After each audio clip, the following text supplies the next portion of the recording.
Maxwell channel కు స్వాగతం సుస్వాగతం. 13 రోజుల్లో 1360 కోట్లు. నైజాం నవాబు ఎవరు? అదే రక్తం, అదే పౌరుషం, దుమ్ము దులపడమే పనిగా పెట్టుకున్నటువంటి బాహుబలి 2 కలెక్షన్ల మేనియా ఇంకా కొనసాగుతూనే ఉంది. 1500 కోట్లు చేరితే గాని రాజమౌళి అండ్ టీం పడ్డ కష్టానికి సరైన ఫలితం దక్కినట్టు. అకుంఠిత దీక్షకి మారుపేరే బాహుబలి 2.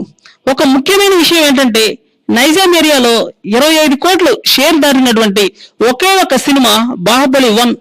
కనీసం 21 కోట్లు దాటిన సినిమాలు 4 లేదా 5 మాత్రమే ఉన్నాయి.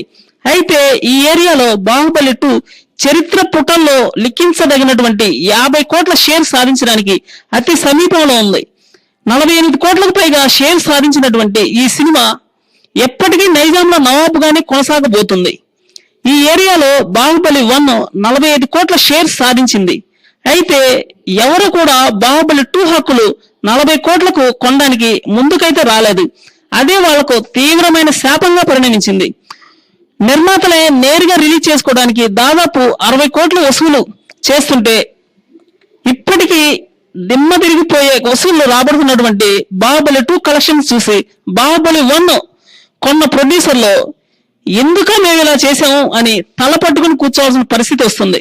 చివరికి దిల్ రాజు కూడా ఎందుకు కొనలేకపోయానా అని కుమిలిపోయే పరిస్థితి. బాహుబలి 2ను వదులుకున్న వారు పళ్ళాల పలహారం పెడితే తినలేని పరిస్థితి అయినట్లయింది. ఎవరు మాత్రం ఏం చేయగలరు? అసలు వసూళ్లు అంతంత మాత్రంగా ఉన్న ఈ రోజుల్లో ఇంత మంచి అవకాశాన్ని కాలదన్నుకున్నందుకు విచారించడం సరిపడి తెలుగు సినిమా నుండి మరో సినిమా వచ్చి ఈ నైజాం ఏరియాలో 61 కోట్లు షేర్ వసూలు చేయాల్సిందే గాని మరో సినిమా ఈ రికార్డును బ్రేక్ చేయడం మాత్రం అసంభవం. అది కూడా ఎస్ఎస్ రాజమౌళి ఇన్నే డైరెక్టర్ అయ్యి ఉండాల్సి ఉంటుంది. హాలీవుడ్ డబ్బింగ్ మూవీని విపరీతంగా చూసి బ్రహ్మరథం పట్టే జనాలు ప్రస్తుతం అయితే లేరనే చెప్పాలి. పోనీ బాలీవుడ్ నుంచి వచ్చిన హిందీ రీమేక్ అయినా సరే 5 కోట్లకు వసూలు చేసేటప్పటికే చుక్కలు చూడాల్సిన పరిస్థితి ఉంటుంది.